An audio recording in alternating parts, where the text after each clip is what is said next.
ji bo xilasiya me wîşiyan, ji bo hidayeta me wîşiyan, ji bo mebêxê insan wîşiyan.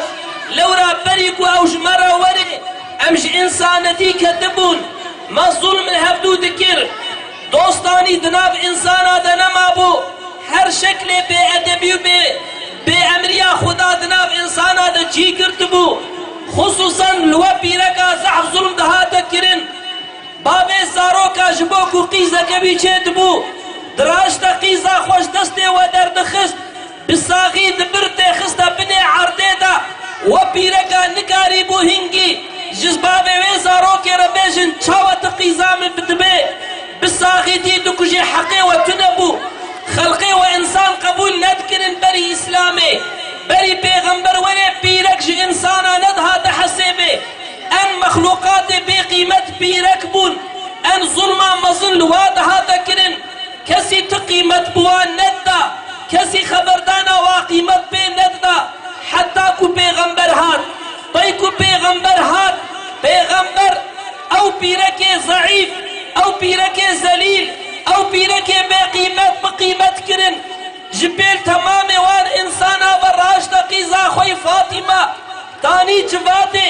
Hinga ku Fatîme dihat, pêxemberê Xuda ji pêl vedirabû, cihê xwe dirûnan, digotiye digoti ser û çavê bavê xwe re hatî ya Fatîme. Ya Resulallah! Şu an ulaşamadığım kadar uzakta, gelemediğim kadar gizlisin.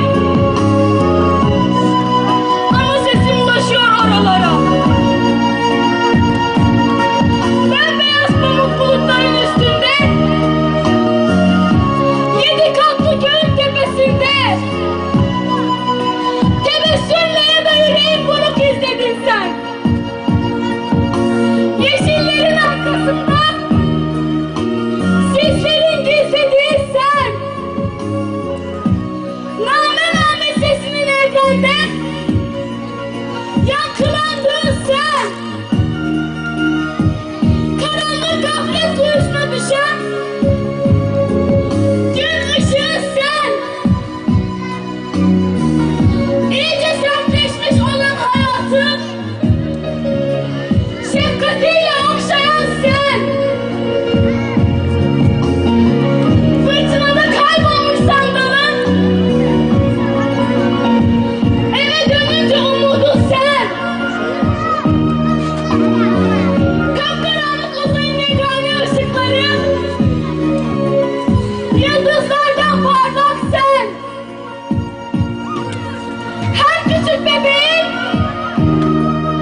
في عشق ومحبتي تو زمان تو وقت جي قلب ودل ما مؤمنة درنين يا رب العالمين يا رب العالمين تو قلبي فان مؤمنة ما فان مسلمانة ما اتبع لتمام الدنيا لسر عشق ومحبة محمد عليه الصلاة والسلام بكي يك بكي برا